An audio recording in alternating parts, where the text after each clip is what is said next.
Okay இந்த ஷோக்கு என்ன மாதிரி ஒரு திறமைசாலி தான் ஆங்கர் வரணும்னு சொன்னாங்க. சரி ஓகே டேட்லாம் ஒதுக்கி வச்சுட்டு வந்துட்டேன்.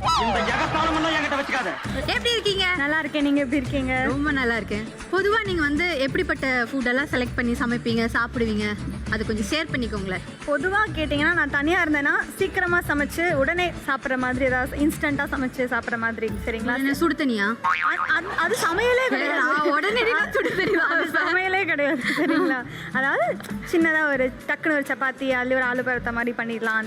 டக்குன்னு சப்பாத்தி ஆலு பரோட்டாவா? இல்ல அதெல்லாம் பாத்தீங்கன்னா டக்குன்னு நமக்கு சட்னிலாம் செய்ய வேணாம், குழம்புலாம் செய்ய வேணாம், ஒன்று அப்படியே நம்ம சாப்பிட்டுக்கலாம். கர்டோட தொட்டு சாப்பிட்டுக்கலாம். அந்த மாதிரி. சரி இது குக்கிங் ஷோ தானே சொல்லி கூப்பிட்டாங்க? அப்படிதான் சொல்லி கூப்பிட்டுருக்காங்க. அப்படிதான் என்னையும் சொல்லி கூப்பிட்டாங்கடா. அப்புறம் என்னாச்சு? ஆனா எனக்கு என்னென்ன டாஸ்க்லாம் தராங்க தெரியுமா? என்ன கொடுத்தாங்க?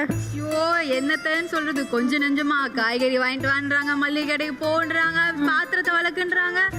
அதாவது ஒரு ஆங்கர்னா ஆல் இன் ஆல் அப்படிங்கறனால தான் உங்களுக்கு ஃபர்ஸ்ட்ல இருந்து எல்லா வேலையும் வாங்கியிருக்காங்க.